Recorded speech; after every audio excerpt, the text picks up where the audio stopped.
नमस्कार दोस्तों, कैसे हैं आप लोग। उम्मीद करता हूं अच्छे होंगे। आज हम लोग देखेंगे बिहार पुलिस के लिए फुल प्रैक्टिस सेट पूरे विस्तार के साथ, और कम समय में थोड़ा फास्ट सेट को कंप्लीट करेंगे।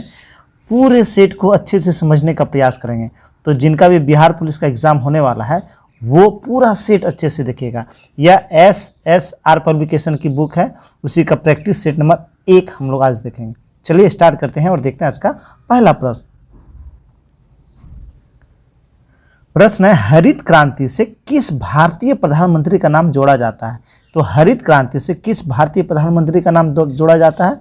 ये जोड़ा जाता है लाल बहादुर शास्त्री जी का। आंसर हो जाएगा option number A, Lal Bahadur Shastri ji का नाम जोड़ा जाता है। Option number A. हम लोग जानते हैं भारत में हरित क्रांति की शुरुआत हुई थी, वह कब हुई थी। तो वह 1966-67 के आसपास शुरुआत हुआ था। 66-67 के आसपास शुरुआत हुआ था। चलिए देखते हैं अगला प्रश्न। कृषि भारत की आत्मा है, यह कथन किसने दिया था या किसने कहा था। तो यह कहा था महात्मा गांधी ने। महात्मा गांधी ने कहा था कृषि भारत की आत्मा है। यह नारा महात्मा गांधी ने दिया था। इसी संबंध में जवाहरलाल नेहरू ने भी कहा था। क्या कहा था। कृषि अर्थव्यवस्था तथा समाज कल्याण की कुंजी है। समाज कल्याण की कुंजी है, ये कहा था जवाहरलाल नेहरू ने। चलिए अगला प्रश्न देखते हैं। प्रश्न है, भारत में विदेशी विनियमन प्रबंधन अधिनियम यानी फेमा कब लागू किया गया। तो फेमा यह कब लागू किया गया था। तो 2000 ईस्वी में फेमा लागू किया गया था। आंसर हो जाएगा ऑप्शन नंबर डी, 2000 ईस्वी। जून यानी 1 जून 2000 ईस्वी को यह लागू किया था। किसका जगह लिया था। तो इससे पहले 1973 में स्थापित हुआ था फेरा। क्या हुआ था। फेरा के जगह पे फेमा जो है उसका स्थान लिया था। चलिए देखते हैं अगला प्रश्न। प्रश्न है, एक आदर्श ए मीटर और एक आदर्श वोल्ट मीटर के प्रतिरोध हैं। तो एक आदर्श ए मीटर यानी आ मीटर और वोल्टा मीटर, इसका प्रतिरोध कितना होता है। तो ए मीटर का प्रतिरोध होता है 0 और आदर्श वोल्टा मीटर का प्रतिरोध कितना होता है, अनंत। तो आंसर हो जाएगा option number D, option number D. एक माध्यम का अपवर्तनांक किस पर निर्भर करता है। तो किसी एक माध्यम का अपवर्तनांक वो किस पर निर्भर करता है। वह निर्भर करता है माध्यम का तापक्रम पर, आपतित किरण का तरंगदैर्घ्य पर और माध्यम की प्रकृति एवं भौतिक अवस्था, ये तीनों पर डिपेंड करता है। आंसर हो जाएगा ऑप्शन नंबर डी। अपवर्तनांक क्या होता है। तो निर्वात में प्रकाश की चाल बाय माध्यम में प्रकाश की चाल, ये होता है अपवर्तनांक। चलिए अगला प्रश्न देखते हैं। निम्नलिखित धातुओं को जल से क्रियाशील के आधार पर बढ़ते क्रम में व्यवस्थित कीजिए। यानी जल से जो अभिक्रिया करती है उसके आधार पर बढ़ते क्रम में जो सजाना है। तो सबसे पहले हो जाएगा लोहा। क्या हो जाएगा। लोहा हो जाएगा सबसे पहले, फर्स्ट नंबर लोहा हो जाएगा। उसके बाद जस्ता, 2 नंबर जस्ता हो जाएगा। 3 नंबर मैग्नीशियम हो जाएगा। 4 नंबर सोडियम हो जाएगा। तो इसका आंसर हो जाएगा 2 1 3 4, 2 1 3 4। ऑप्शन नंबर बी इसका राइट आंसर होगा। चलिए प्रश्न है, सूची 1 को सूची 2 से मिलाना है। ऊष्मा एवं विद्युत का सर्वोच्च चालक, 5 ऑप्शन होना चाहिए, 4 ही ऑप्शन है। इसमें 5 नंबर में आप लोग लिख लीजिए चांदी। क्या लिख लेना है, चांदी। तो ऊष्मा और विद्युत का सर्वोच्च चालक क्या हो जाएगा, चांदी। क्या हो जाएगा, चांदी। वहीं सर्वाधिक पाए जाने वाला धातु एल्युमिनियम। सर्वाधिक आघातवर्धी धातु हो जाता है सोना। क्या हो जाता है, सोना हो जाता है। ऊष्मा का दुर्लभतम चालक ये सीसा हो जाएगा। और सबसे हल्की धातु पूछा जाए तो लिथियम हो जाएगा। क्या हो जाएगा, लिथियम हो जाएगा। आंसर हो जाएगा ऑप्शन नंबर सी, इसका राइट आंसर हो जाएगा ऑप्शन नंबर सी। चलिए अगला प्रश्न देखते हैं। प्रश्न कौन से लवणों के विलयनों का युग्म अम्लीय प्रकृति का है। यानी 2 लवण जिसका विलयन जो है अम्लीय हो जाता है। तो कॉपर सल्फेट, जिसे नीला थोथा भी कहते हैं, को अमोनियम सल्फेट से जब मिलाते हैं तो वो कैसा हो जाता है। तो वह हो जाता है अम्लीय प्रकृति का। तो आंसर हो जाएगा ऑप्शन नंबर बी, CuSO4.NH4.SO4। ये जो है इसका जब ये दोनों का विलयन जब हम लोग करेंगे तो ये अम्लीय प्रकृति का हो जाता है। चलिए अगला प्रश्न, मानव शरीर में सबसे बड़ी ग्रंथि है, तो मानव शरीर की सबसे बड़ी ग्रंथि कौन सा है? लीवर। आंसर हो जाएगा ऑप्शन नंबर ए। कौन सी ग्रंथि? लीवर जो है यह सबसे बड़ी ग्रंथि है। वहीं लीवर का कार्य पूछा जाए तो पाचन में, प्रोटीन का संश्लेषण में, पाचन के लिए आवश्यक जैव रासायनिक बनाना तथा ये सारे इसके कार्य हैं। प्रश्न है, सर्वाधिक हरा शैवाल रहता है। ये ऑप्शन इसका गलत दिया हुआ है। इसमें ऑप्शन में कर लेंगे खारा पानी, समुद्र का पानी, समुद्र के सतह पर, समुद्र के तल पर। तो इसका आंसर हो जाएगा समुद्र के तल में, यानी गहरे समुद्र में हरा शैवाल रहता है। चलिए अगला प्रश्न देखते हैं। प्रश्न है, निम्नलिखित में कौन सही है? राष्ट्रपति एक निर्वाचन मंडल द्वारा निर्वाचित होता है। बिल्कुल सही। निर्वाचक मंडल में संसद के निर्वाचित सदस्य होते हैं। बिल्कुल सही। संसद के निर्वाचित सदस्य उसमें भाग लेते हैं। निर्वाचन मंडल में राज्य विधानमंडल के निर्वाचित सदस्य होते हैं। बिल्कुल सही। राष्ट्रपति 5 वर्ष के लिए निर्वाचित होता है। बिल्कुल सही। आपातकाल में राष्ट्रपति का कार्यकाल बढ़ाया जा सकता है, इसका वर्णन नहीं है। एक व्यक्ति जो भारत का प्राकृतिक नागरिक है राष्ट्रपति चुनाव लड़ सकता है, ये भी सही। इसका आंसर हो जाएगा 1, 2, 3, 4 और 6 सही, जो ऑप्शन में नहीं है। देख लीजिएगा आप लोग। चलिए अगला प्रश्न देखते हैं। प्रश्न है, निम्नलिखित में से कौन से सही हैं? देख लेते हैं। उच्च न्यायालय के न्यायाधीश की नियुक्ति राष्ट्रपति द्वारा की जाती है, तो उच्च न्यायालय के न्यायाधीश की नियुक्ति राष्ट्रपति द्वारा की जाती है। बिल्कुल सही है। राष्ट्रपति भारत के मुख्य न्यायाधीश से परामर्श लेकर उच्च न्यायालय के न्यायाधीश की नियुक्ति करता है, ये भी सही है। राष्ट्रपति राज्य के राज्यपाल से भी परामर्श करते हैं, बिल्कुल सही है। राष्ट्रपति उच्च न्यायालय के मुख्य न्यायाधीश से भी परामर्श करता है, ये भी सही है। आंसर हो जाएगा ऑप्शन नंबर डी। प्रश्न है, भारत का एक नागरिक विधानसभा का चुनाव लड़ना चाहता है किंतु वह विकृत वित्त का है या विकृत चित्त का है, इसकी घोषणा कौन करेगा? तो इसकी घोषणा कौन करेगा? मुख्य चिकित्सा एवं स्वास्थ्य अधिकारी कि वह जो है पागल है, इसकी घोषणा कौन करेगा? इसकी घोषणा करेगा मुख्य चिकित्सा एवं स्वास्थ्य अधिकारी। चलिए अगला प्रश्न देखते हैं।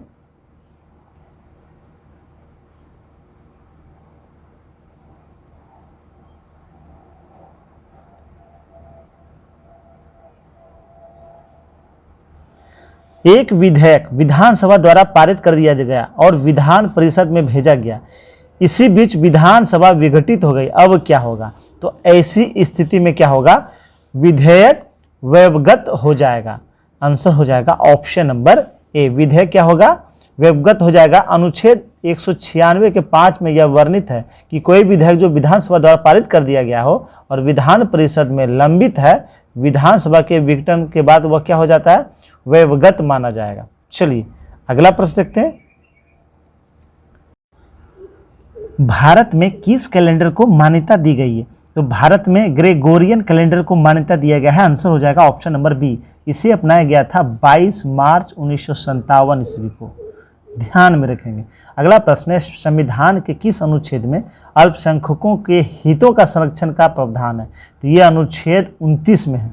अनुच्छेद 29 में है अल्पसंख्यकों के हितों का संरक्षण के बारे में। वही अनुच्छेद 30 में क्या चीज़ का वर्णन है?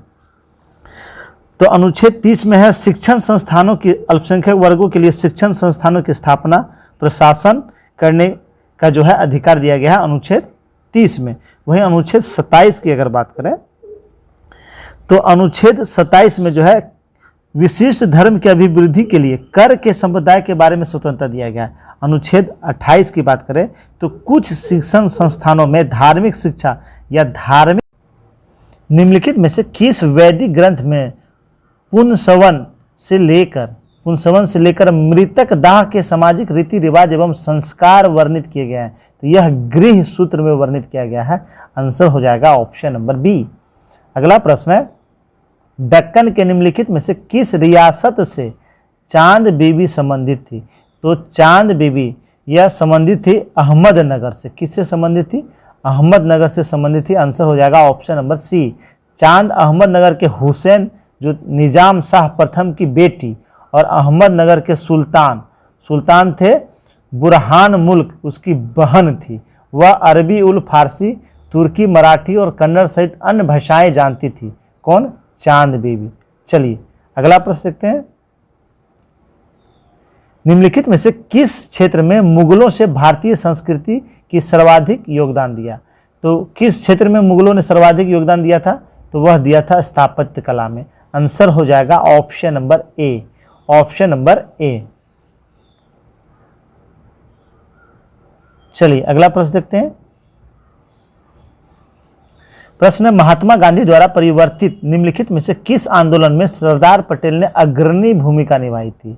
तो कौन सा आंदोलन में? तो बारदोली सत्याग्रह में। आंसर हो जाएगा option number D, option number D, Bardoli Satyagraha में। और इस संग्राम के दौरान वर्ष 1928 ईस्वी के एक आंदोलन हुआ था जिसका नेतृत्व इसने किया था। दरअसल 1928 में प्रांतीय सरकार ने किसानों के लगान में 30% वृद्धि कर दी थी। इसके बाद पटेल ने लगान वृद्धि का जमकर विरोध किया और आंदोलन कर दिया था। अगला प्रश्न है, राजधानी स्थानांतरण के अवसर पर दिल्ली में वेश के समय इनमें से किस वायसराय पर बम फेंका गया था? तो जो दिल्ली स्थानांतरण हुआ था तो उस समय जो है किस वायसराय पर बम फेंका गया था? तो बम फेंका गया था लॉर्ड हार्डिंग द्वितीय के ऊपर। आंसर हो जाएगा ऑप्शन नंबर बी। हम लोग जानते हैं दिल्ली दरबार का आयोजन 1900 कब किया गया था? 1912 में, 1912 में। और इसी में जो है लॉर्ड हार्डिंग पर बम फेंका गया था। चलिए, और ये बम जो 1912 में 23 दिसंबर 1912 को चांदनी चौक में एक जुलूस के दौरान फेंका गया था जिससे हार्डिंग जो है बुरी तरह से घायल हो गया था। अगला प्रश्न है, 1929 ईस्वी में किसने भूदान आंदोलन प्रारंभ किया था? 1929 की बात हो रही है, ध्यान दीजिएगा। 1929 में प्रारंभ किया था अबुल कलाम आज़ाद ने। आंसर हो जाएगा ऑप्शन नंबर सी। जबकि 1951 ईस्वी में जो अक्सर एग्जाम में पूछे जाते हैं, भूदान आंदोलन प्रारंभ किया था विनोबा भावे ने। किसने किया था? विनोबा भावे ने प्रारंभ किया था। तो दोनों आप लोग ध्यान में रखिएगा। प्रश्न है, भारत की स्वतंत्रता के पश्चात इनमें से किसने भूदान आंदोलन प्रारंभ किया था? फिर क्वेश्चन आ गया भूदान आंदोलन।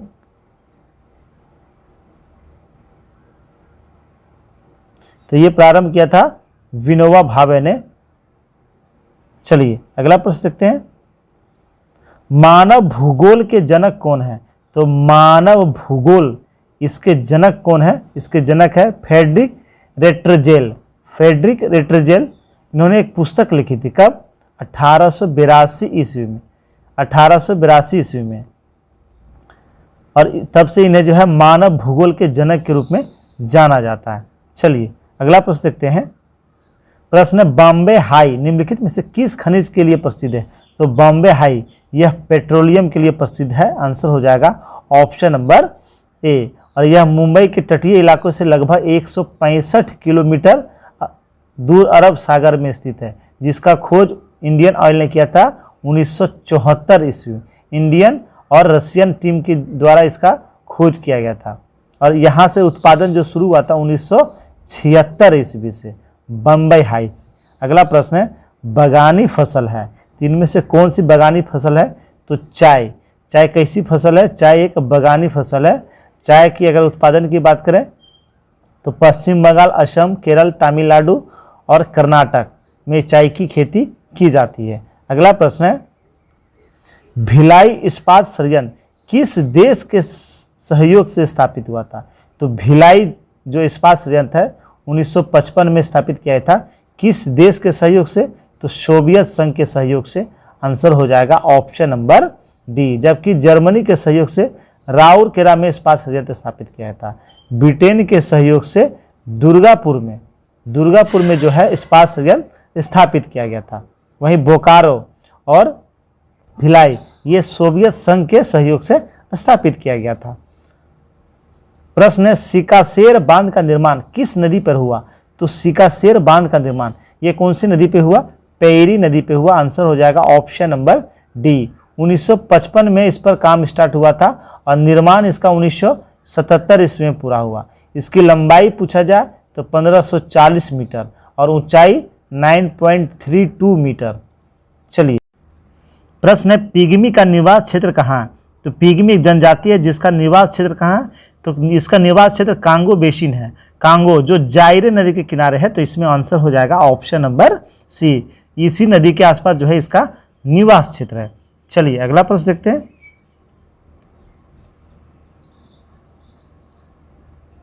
विश्व में जनसंख्या का घनत्व प्रति व्यक्ति कितना किलोमीटर है? विश्व का जनसंख्या घनत्व पूछा जा रहा है। तो विश्व का जनसंख्या घनत्व 2018 के आर्थिक एवं सामाजिक विभाग एवं विश्व बैंक द्वारा जारी आंकड़ा के अनुसार इसका जनसंख्या घनत्व कितना है? तो प्रति व्यक्ति अगर पूछा जाए तो कितना हो जाएगा?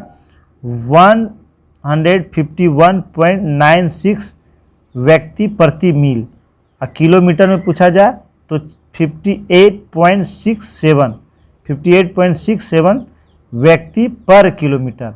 ये इसका आंसर हो जाएगा। इसमें ऑप्शन में नहीं दिया गया है, इसका आंसर हो जाएगा 58.67 व्यक्ति पर किलोमीटर। चलिए अगला प्रश्न देखते हैं।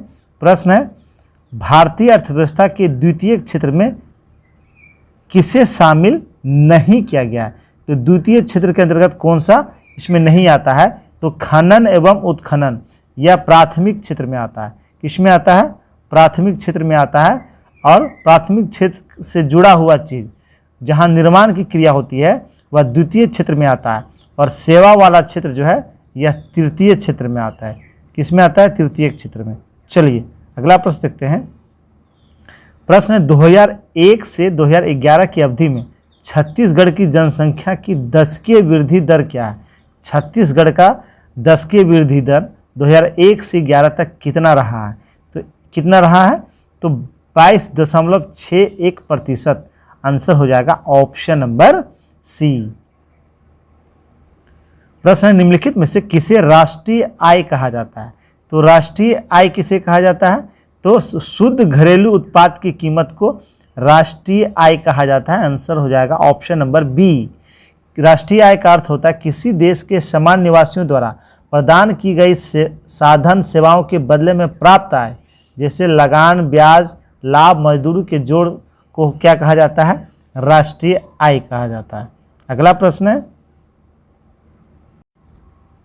प्रश्न है भारतीय नियोजन में किस अवधि को योजना अवकाश कहा जाता है? तो पंचवर्षीय योजना की बात की जा रही है। तो 66 से 69 की अवधि को योजना अवकाश भी कहा जाता है। योजना उस समय तत्कालीन परिस्थितियों में खराब परिस्थिति, वित्तीय स्थिति, पाकिस्तान और चीन से युद्ध के कारण जो है ऐसी स्थिति उत्पन्न हो गई थी। इस दौरान जो है वार्षिक योजनाएं पेश किया गया था। वहीं इसके बाद 1990 से 92 भी इसमें कोई जो है पंचवर्षीय योजना नहीं आई थी। और इस दौरान जो है इसी के दौरान 1990 ईस्वी में सीडीबी की स्थापना किया गया था। सीडीबी की स्थापना किया गया था। चलिए अगला प्रश्न है यहाँ छत्तीसगढ़ कर लीजिएगा, क्योंकि यह छत्तीसगढ़ पब्लिकेशन का है। तो छत्तीसगढ़ राज्य के विधानसभा भवन का नाम किसके नाम पर रखा गया है? तो मिनी माता के नाम पर रखा गया है। आंसर हो जाएगा ऑप्शन नंबर सी, मिनी माता के नाम पे। अगला प्रश्न है छत्तीसगढ़ राज्य की विधानसभा में विपक्ष के नेता कौन है? तो छत्तीसगढ़ के जो विधानसभा है उसमें विपक्ष के नेता कौन है? तो धर्मलाल कौशिक। कौन है? धर्मलाल कौशिक हैं, जो जनता पार्टी के हैं। अगला प्रश्न है गुरु घासीदास राष्ट्रीय उद्यान इस राज्य के निम्न में से किस जिले में स्थित है? तो यह किस जिले में अवस्थित है? तो छत्तीसगढ़ के किस जिले में अवस्थित है? कोरिया जिले में अवस्थित है। आंसर हो जाएगा ऑप्शन नंबर बी। छत्तीसगढ़ को हम लोग जानते हैं धान का कटोरा, क्या कहते हैं? धान का कटोरा कहते हैं। वहीं बात करें गुरु घासीदास अभ्यारण्य, यह छत्तीसगढ़ राज्य का सबसे बड़ा जो है अभ्यारण्य है, जो लगभग 1441 वर्ग किलोमीटर क्षेत्र में फैला हुआ है। चलिए अगला प्रश्न देखते हैं। केसिटेराइट अयस्क इस राज्य में कहाँ पाया जाता है? तो केसिटेराइट अयस्क जो है छत्तीसगढ़ के किस जिले में पाया जाता है? यह दांतेवाड़ा जिले में पाया जाता है। आंसर हो जाएगा ऑप्शन नंबर ए। और यह जो है टीन का अयस्क है। किसका अयस्क है? केसिटेराइट टीन का अयस्क है। अगला प्रश्न देख लेते हैं।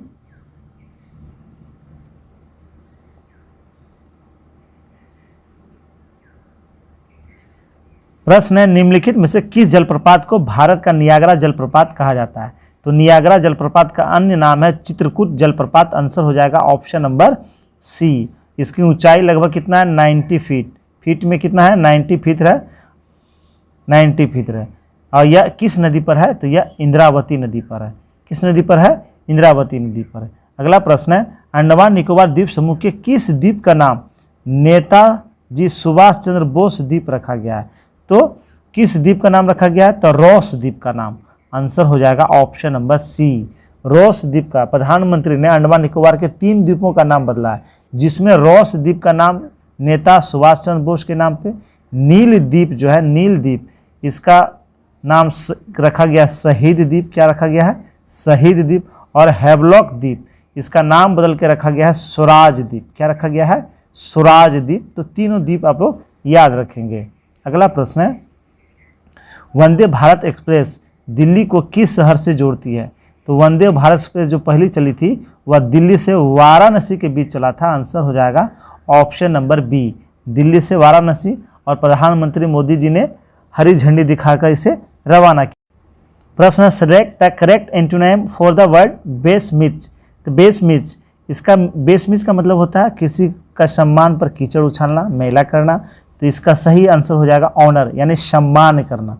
वहीं कॉन्डेम, कॉन्डेम का मतलब होता है निंदा करना। क्रिटिसाइज का मतलब होता है आलोचना करना। और अप्रिसिएट का मतलब होता है प्रशंसा करना। तो इसका सही answer, select the correct synonym for the word wreathed. Wreathed का मीनिंग क्या होता है? अति दुखी, कष्टप्रद। तो इसका सही सिनोनिम क्या हो जाएगा? मिजरेबल। आंसर हो जाएगा ऑप्शन नंबर डी। अगला प्रश्न है, प्रश्न one word substitution for a great lover of books. तो a great lover of books यानी एक बुक प्रेमी, इसका सही वन वर्ड होगा बिब्लियोफिले। आंसर हो जाएगा ऑप्शन नंबर सी। वहीं बायोग्राफी, तो ये जीवनी, इसका मीनिंग होता है जीवनी। चलिए अगला प्रश्न है, choose the correct feminine gender of the word स्टेग। स्टेग का करेक्ट फेमिनिन जेंडर क्या होगा?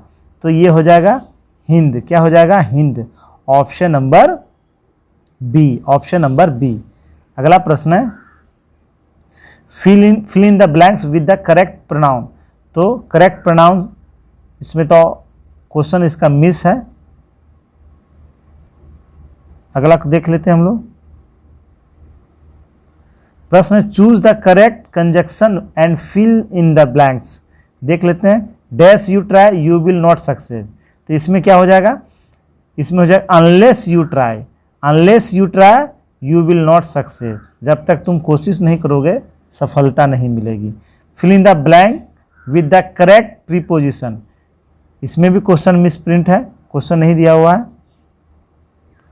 अगला प्रश्न, select the correct passive form for the given sentence. इसका पेसिव फॉर्म हम लोग को चुनना है। You can not pump the ocean dry. तो इसका करेक्ट क्या हो जाएगा? इसका करेक्ट पेसिव फॉर्म हो जाएगा the ocean can not be pumped dry. Answer हो जाएगा ऑप्शन नंबर डी। प्रश्न, choose the correct narration. Rishi told him your bag is new. इसका करेक्ट नरेशन हम लोग को देखना है कौन सा होगा। तो Rishi told him your bag is new. तो इस क्या हो जाएगा? Rishi told him that his bag was new. Answer हो जाएगा ऑप्शन नंबर बी। चलिए अगला प्रश्न देखते हैं। प्रश्न, which is the correct spelling for the word meaning a friendly relationship. तो ए फ्रेंडली रिलेशनशिप, इसका करेक्ट स्पेलिंग क्या हो जाएगा? रेपोर्ट। क्या हो जाएगा? रेपोर्ट। आंसर हो जाएगा ऑप्शन नंबर सी, रेपोर्ट। घनिष्ठता या सामंजस्य, ये इसका करेक्ट मीनिंग हो जाएगा। अगला मैथ से क्वेश्चन है, एक संख्या को 171 से भाग दिया जाता है तो 40 शेषफल बचता है। उसी संख्या में 19 से भाग दिया जाए तो कितना शेषफल बचेगा? तो इसका आंसर हो जाएगा ऑप्शन नंबर सी। कितना बचेगा? 2 बचेगा। मोटा मोटी क्या करना है कि ये अगर ये वाला टर्म इससे बड़ा है तो इसी से इसको डिवाइड दे देंगे। तो 19 से 40 को डिवाइड करेंगे तो रिमाइंडर कितना बचेगा? 19 दूनी 38, 2 शेष बच रहा है। शेषफल कितना बच रहा है? 2। तो इसका आंसर हो जाएगा ऑप्शन नंबर सी। प्रश्न, संख्या 2013 के पावर 2019 के इकाई स्थान पर क्या होगा? तो तो इसके इकाई स्थान पे पूछा जा रहा है क्या होगा, तो इसका आंसर हो जाएगा, जैसे अगर आप लोग सॉल्व करेंगे तो 3 और 2019 जोड़ 4, और इससे हम लोग करेंगे तो 3 की पावर क्यूब, तो 3 3 27, यानी इसके इकाई अंक पे कितना होगा 7 हो जाएगा। अगला प्रश्न है, ये उभयनिष्ठ गुणनखंड करना है, इससे आप लोग बना लीजिएगा। इसका आंसर हो जाएगा ऑप्शन नंबर ए 333। अगला प्रश्न है, वह कौन सी बड़ी संख्या है जिसके द्वारा 1553 और 2175 को भाग देने पे क्रमशः 3 एवं 5 जो है शेष बचते हैं। तो हम लोग पहले 3 और 5 दोनों में माइनस कर लेंगे, तो 1550 हो जाएगा और 2170 हो जाएगा। इसका हम लोग एचसीएफ निकाल लेंगे, तो इसका एचसीएफ 310 होगा। आंसर हो जाएगा ऑप्शन नंबर डी। ये भी सॉल्व करने वाला है, इसे आप लोग सॉल्व कर लीजिएगा एलसीएम लेके, नीचे वाला का एलसीएम लेके। नीचे इसका एलसीएम जो है 3/5 हो जाएगा, तो 3/5 ऑप्शन में कितने ऑप्शन में है, एक ही ऑप्शन में है, तो इसका आंसर जो है कितना हो जाएगा, ऑप्शन नंबर डी हो जाएगा। यदि x × y = 2x + 5y, तब 3 × 5 5 × से कितना बड़ा है। ये क्वेश्चन डाउट हो रहा है, क्वेश्चन क्लियर नहीं है। अगला क्वेश्चन देख लेते हैं हम लोग। क्वेश्चन, दो संख्याओं में से पहली के दुगने के साथ दूसरी के 3 गुने के जोड़ने पर 1200 प्राप्त होता है, जबकि पहले के 5 गुने में दूसरी के 3 गुना घटाने पर 900 प्राप्त होता है। तो दोनों संख्याओं का अंतर कितना होगा, तो बना लेते हैं हम लोग। तो इसमें कहा गया है कि पहली के दुगने और दूसरी के तिगुने, तो 2x + 3y जोड़ने पे प्राप्त हो रहा है 1200। कितना हो रहा है 1200। और कह रहा है कि पहली का 5 गुना यानी 5x, और उससे घटाते हैं दूसरी का 2 गुना, तो 3 गुना, तो 3y बराबर कितना हो रहा है 900। इसको सोल्व कर लिएगा x और y, तो x का मान आ जाएगा 300 और y का मान हो जाएगा कितना हो जाएगा 200। तो 300 और 200 पूछ रहा है कि दोनों का अंतर कितना होगा, तो 300 और 200 में अंतर कितना है 100 का। आंसर हो जाएगा ऑप्शन नंबर सी। कह रहा है 5 क्रमागत संख्याओं का योग 55 है, जबकि 7 क्रमागत संख्याओं का योग 77 है। तो कह रहा है कि पहली श्रेणी के सबसे बड़ी और दूसरी श्रेणी के सबसे छोटी का अंतर कितना हो। तो पहला श्रेणी जो बनेगा x + x + 1, ये पहला, x + 2 ये तीसरा टर्म हो जाएगा, प्लस x + 3 और x + 4, इसे बराबर दिया हुआ 55। इसे सॉल्व कीजिएगा तो x का मान इससे निकलेगा 9, और 9 और लास्ट में बड़ी संख्या पूछ रहा है तो 4 जोड़ देंगे, तो 9 4 13। तो पहली श्रेणी का सबसे बड़ा संख्या 13 हो जाएगा, स्टार्ट होगा 9 से, यानी 9 10 11 12 13। और दूसरी संख्या जब हम लोग बनाएंगे तो उसमें भी इसी तरह से टर्म लेंगे, तो उसका x का मान हो जाएगा 8, x + 4 x + 5 x + 6 तक लेंगे, तो 8 उसका मान निकलेगा। तो 8 और 13 ये सबसे छोटी होगा, तो 8 और 13 में अंतर कितना का है 5 का। आंसर हो जाएगा ऑप्शन नंबर ए। प्रश्न 1, कार ए से बी तक 120 किलोमीटर प्रति घंटा से जाता है और बी से ए की ओर जो है 80 किलोमीटर प्रति घंटा की दर से की चाल से आता है। तो पूछा जा रहा है उसकी औसत चाल। तो इस केस में इसका फॉर्मूला 2xy / x + y बिठा लीजिएगा। 2 × 120 × 80 बटे 120 जोड़ 80, तो 2 × 120 × 80 बटे 200। इसे सॉल्व कर लीजिएगा तो इसका आंसर हो जाएगा 96 किलोमीटर प्रति घंटा। 96 किलोमीटर प्रति घंटा। इसे लाइन रेखा पर भी हम लोग बना सकते हैं।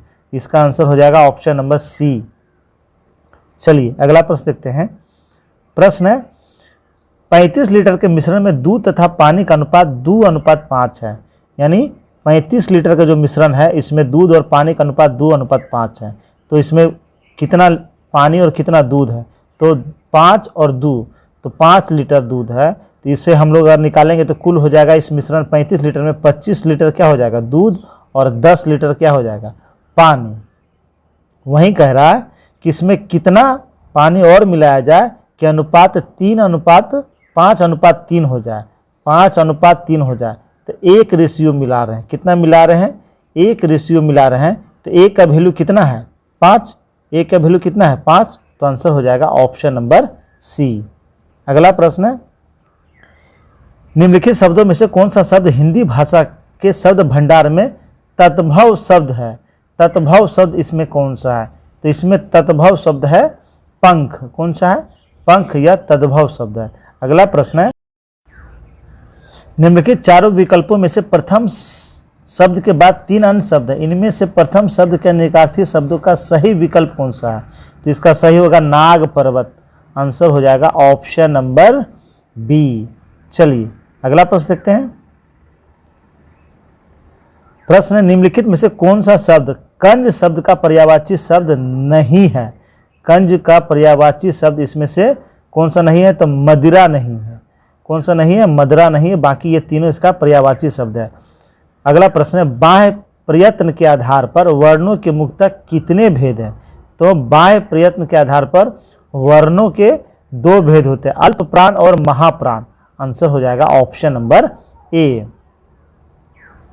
प्रश्न है, शास्त्रों की बात में कविता का दखल समझना यह भी धर्म के विरुद्ध है। इस वाक्य में यह किस प्रकार का सर्वनाम है? तो यह जो युग, इसके लिए शस्त्र जो युग हुआ है, प्रयोग हुआ है, वह कौन सा सर्वनाम है? तो यह कौन सा सर्वनाम है? तो यह जो है निश्चयवाचक सर्वनाम है। आंसर हो जाएगा ऑप्शन नंबर बी, निश्चयवाचक सर्वनाम है। निश्चयवाचक सर्वनाम वह सर्वनाम होता है जिसमें वह शब्द होता है जिसमें किसी व्यक्ति या वस्तु का स्थान निश्चितता का बोध होता हो। चलिए अगला प्रश्न देखते हैं। प्रश्न है, निम्नलिखित में से कौन सा वाक्य शुद्ध है? तो कौन सा वाक्य शुद्ध है? तो इसमें जो है इतने में क्या देखते हैं कि सामने नंगी तलवार के लिए खड़ा है। गलत है। अनेक वर्षों से वहाँ पढ़ता था, पढ़ाता था। यह भी गलत है। तुम्हारे पिताजी को आने दो तो तुम्हें मैं मज़ा चखाता हूँ। ये भी गलत है। उपयुक्त सभी सही हैं। तो इसका आंसर जो है हो जाएगा कोई सही नहीं है। ऑप्शन नंबर डी क्लियर नहीं है। निम्नलिखित में से यन संधि शब्द का उदाहरण कौन सा है?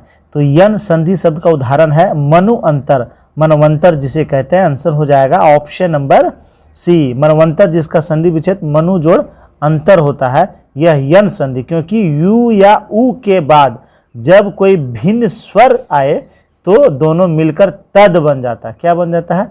तद बन जाता है। चलिए अगला प्रश्न देखते हैं।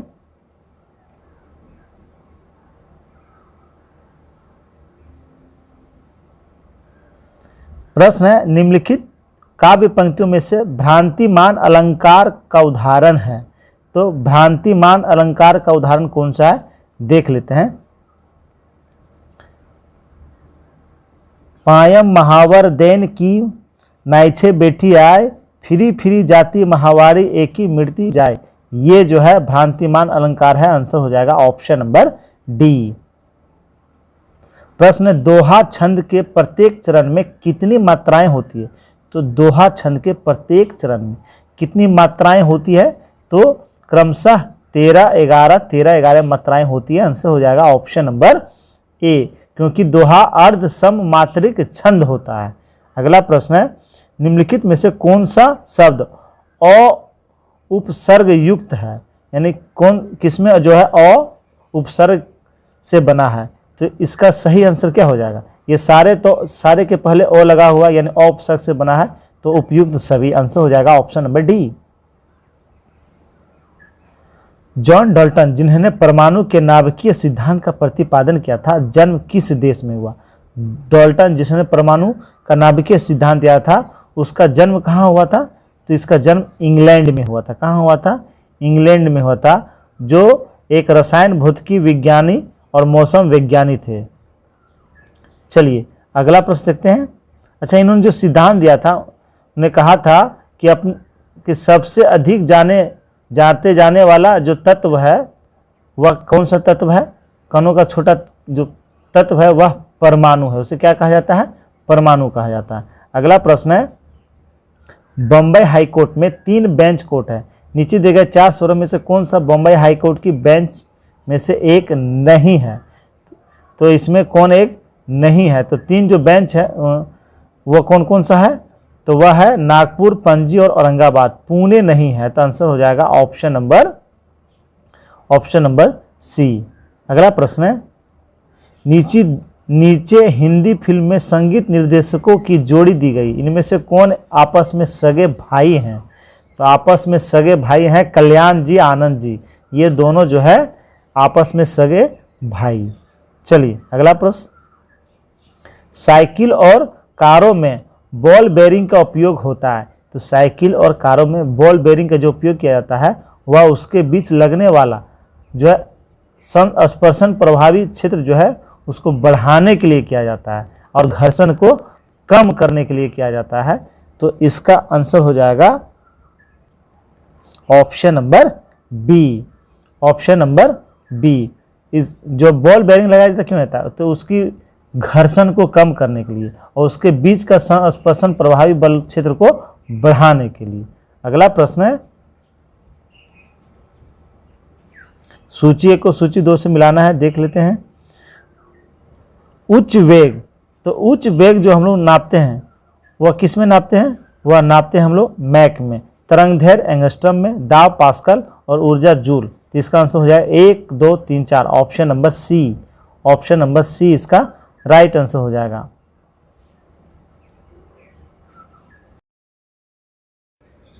गैलीलियो के गिरते वस्तु के नियम को और किस नाम से जाना जाता है? तो ये और कौन सा नाम? न्यूटन का पहला नियम से जाना जाता है। आंसर हो जाएगा ऑप्शन नंबर बी। गैलीलियो की गिरती हुई वस्तु के लिए नियम किसी गिरती वस्तु द्वारा तय की गई दूरी के द्वारा लिए गए समय के वर्ग के समानुपाती होता है, ये उसका नियम था। चलिए अगला प्रश्न है, एक ठोस डिस्क और एक ठोस गोला दोनों समान द्रव्यमान और समान त्रिज्या के हैं। इनमें से एक का जड़त्व आघूर्ण उसके द्रव्यमान केंद्र पर के परितः अधिक है, तो किसका जो है अधिक होगा? तो ये अधिक होगा डिस्क का। आंसर हो जाएगा ऑप्शन नंबर ए। इस सर्किट का कहा गया है, इसमें इसका प्रतिरोध निकालना है। तो पैरेलल में जो है, जो समानांतर में है, तो 1/2 इसका 1/r बराबर क्या हो जाएगा? 1/2 जोड़ 1/4 प्लस 1/8, इसे एलसीएम ले लेंगे 8, 4, 2 और 1, तो 7/8 1/r, तो r बराबर निकल जाएगा 8/7 और ये एक सीरीज में है तो +1, इसे सॉल्व कीजिएगा एलसीएम 7, तो 8 और 7, 8 7 15/7, आंसर हो जाएगा option number C. Option number C 15/7 ohm इसका आंसर हो जाएगा। बिजली के खपत का बिल किसके मापन पर आधारित होता है? तो यह वोल्टेज का मापन पर आधारित होता है। बिजली का बिल जो आता है वह किलोवाट पर घंटा के माप पर आधारित होता है। कितना? 1 घंटा में 1000 अगर वाट व्यय किया गया है तो उसे क्या कहते हैं? विद्युत ऊर्जा, उससे हम लोग निकालते हैं। 1 किलोवाट बराबर कितना होता है? तो 1000 वाट। 1000 वाट। चलिए देखते हैं अगला प्रश्न। प्रश्न, एक सुरंग में 1000 वाट क्षमता वाले 5 बल्ब लगातार 20 घंटे तक जलाए जाते हैं, तो संपूर्ण बिजली खर्च कितना होगा? तो 1 बल्ब के जलने पर, तो 1 बल्ब जलने पर जो उसका खपत होगा वह किलोवाट घंटा। तो कह रहा है कि इसमें कितने बल्ब लगे हुए हैं? तो इस तरह से 5 बल्ब लगे हुए हैं, तो 100 × 200/1000, इसे अगर सॉल्व कीजिएगा तो 2 यूनिट आएगा। कितना आएगा? 2 यूनिट। तो 5 बल्ब जला हुआ है तो 5 दूनी 10, तो कितना यूनिट खर्चा होगा? 10 यूनिट। आंसर हो जाएगा ऑप्शन नंबर सी। यदि आप स्थिर वायु में धूल कणों को देखने के लिए एक सूक्ष्मदर्शी का प्रयोग करें तो वो आपको हर समय इधर उधर चलते दिखाई देंगे। इस परिघटना को क्या कहते हैं? तो इस परिघटना को कहते हैं ब्राउनी प्रभाव। आंसर हो जाएगा ऑप्शन नंबर बी। ब्राउनी प्रभाव करते हैं, ये टेढ़ी मेढ़ी रेखा में गति करते रहते हैं। अगला प्रश्न है, दूध से दही में परिवर्तन करने की क्रिया कहलाती है। तो दूध से को दही में जो परिवर्तन करते हैं वह कौन सी क्रिया कहलाती है? तो वह कहलाता है खमीरीकरण। क्या कहलाता है? खमीरीकरण। आंसर हो जाएगा option number C. Option number C. इस क्रिया में हम लोग जो है कुछ जीवाणु का हम लोग क्या करते हैं, मदद लेते हैं। अगला प्रश्न है, पानी से लोहा तथा मैग्नीज किस प्रक्रिया द्वारा हटाए जाते हैं? तो किस प्रक्रिया द्वारा हटाए जाते हैं लोहा और मैग्नीज? ये क्लोरीकरण के द्वारा हटाए जाते हैं। आंसर हो जाएगा ऑप्शन नंबर बी। अल्फा कण के 2 धन आवेश होते हैं, इसका द्रव्यमान लगभग बराबर होता है। तो अल्फा कण के जो 2 धन आवेश होते हैं उसका जो द्रव्यमान होता है वह किसके बराबर होता है? तो हीलियम के 1 परमाणु के बराबर होता है। आंसर हो जाएगा ऑप्शन नंबर बी। परमाणु में कक्षकों को भरने का क्रम नियंत्रित होता है। तो परमाणु का जो कक्षा भरते हैं उसका क्रम जो है वह नियंत्रित होता है। किसके द्वारा, कौन नियम से यह नियंत्रित होता है? तो अफबाउ सिद्धांत के द्वारा। आंसर हो जाएगा ऑप्शन नंबर ए। अफबाउ सिद्धांत के द्वारा ही जो है भरने का क्रम नियंत्रित होता है। इस नियम के अनुसार इलेक्ट्रॉन किसी भी परमाणु के ऑर्बिटरों में उसकी बढ़ती हुई ऊर्जा के क्रमानुसार भरा जाता है। चलिए अगला प्रश्न है, सूची 1 को सूची 2 से मिलान करना है, देख लेते हैं। शून्य द्रव्यमान न्यूट्रिनो, आंशिक आवेश क्वार्क, आंशिक प्रचक्रण या आंशिक चक्रण, यह हो जाएगा पॉजिट्रॉन। क्या हो जाएगा? पॉजिट्रॉन। और पूर्णांक प्रचक्रण यह हो जाएगा फोटोन। तो आंसर हो जाएगा ऑप्शन नंबर ए। प्रश्न है, निर्जल सोडियम कार्बोनेट की सूत्र संहति कितनी होती है? दिया गया है कि सोडियम, कार्बन और ऑक्सीजन की परमाणु संख्या लगभग 23, 12 और 16 इसका दिया हुआ। तो निर्जल सोडियम कार्बोनेट, तो सोडियम कार्बोनेट का फॉर्मूला हम लोग जानते हैं Na2CO3, इसे सॉल्व कर लीजिएगा तो 106 आएगा। आंसर हो जाएगा ऑप्शन नंबर बी। निम्नलिखित में से कौन सी एक उपाचयन अभिक्रिया है? तो इसमें कौन सा एक उपाचयन अभिक्रिया है? तो ये अभिक्रिया है Mg यानी मैग्नीशियम और ऑक्सीजन का जब मिश्रण करते हैं तो MgO बनता है। यह कैसी एक अभिक्रिया है? तो उपाचयन अभिक्रिया है। आंसर हो जाएगा ऑप्शन नंबर सी। निम्नलिखित में से कौन सा जिप्सम का रासायनिक सूत्र है? जिप्सम का रासायनिक सूत्र है CaSO4.2H2O। आंसर हो जाएगा ऑप्शन नंबर ए। पशुओं के व्यवहार के वैज्ञानिक और वस्तुनिष्ठ अध्ययन को क्या कहा जाता है? तो पशुओं के व्यवहार के वैज्ञानिक और वस्तुनिष्ठ अध्ययन को एथोलॉजी कहा जाता है। क्या कहा जाता है? एथोलॉजी कहा जाता है। एंटोमोलॉजी कीटों के अध्ययन को कहा जाता है। इकोलॉजी वनस्पतियों और प्राणियों के पर्यावरण से संबंधित अध्ययन को कहा जाता है। यूथोनिक्स जीवन स्तर में सुधार, मानव कल्याण का अध्ययन कहा जाता है। और फलों का अध्ययन पोमोलॉजी कहलाता है। और रेशम कीट का अध्ययन सेरीकल्चर कहलाता है। अगला प्रश्न है, सेरीकल्चर संबंधित है तो रेशम कीट पालन से संबंधित है। आंसर हो जाएगा ऑप्शन नंबर डी। कोशिकाओं के अध्ययन को भी कहा जाता है तो कोशिकाओं का अध्ययन क्या कहलाता है? साइटोलॉजी कहा जाता है। आंसर हो जाएगा ऑप्शन नंबर ए। क्या कहा जाता है? साइटोलॉजी कहा जाता है। साइटोलॉजी जीव विज्ञान की वह शाखा जिसमें अध्ययन करते हैं, कोशिकाओं का अध्ययन करते हैं। आंसर हो जाएगा ऑप्शन नंबर ए।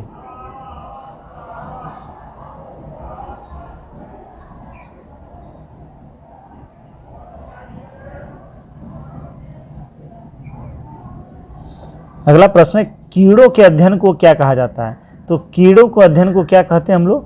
तो कीड़ों का अध्ययन कहलाता है एंटोमोलॉजी। क्या कहलाता है? एंटोमोलॉजी। एंथ्रोलॉजी मनुष्यों का अध्ययन और नीथोलॉजी पक्षियों का अध्ययन और जियोलॉजी भूगर्भ का अध्ययन। जियोलॉजी भूगर्भ का अध्ययन। विटीकल्चर डैश को संदर्भित करता है तो विटीकल्चर, तो अंगूर की खेती विटीकल्चर। आंसर हो जाएगा ऑप्शन नंबर बी। चलिए देखते हैं, निम्नलिखित में से कौन सा नाइट्रोजन क्षार डीएनए से संबंधित नहीं है? तो इसमें यूरेसिल संबंधित नहीं है। आंसर हो जाएगा ऑप्शन नंबर सी।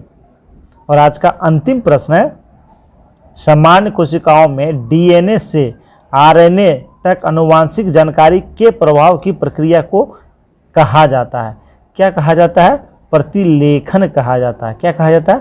प्रतिलेखन कहा जाता है। आंसर हो जाएगा ऑप्शन नंबर ए। दोस्तों ये था 100 प्रश्न बिहार पुलिस के लिए, बहुत ही महत्वपूर्ण है।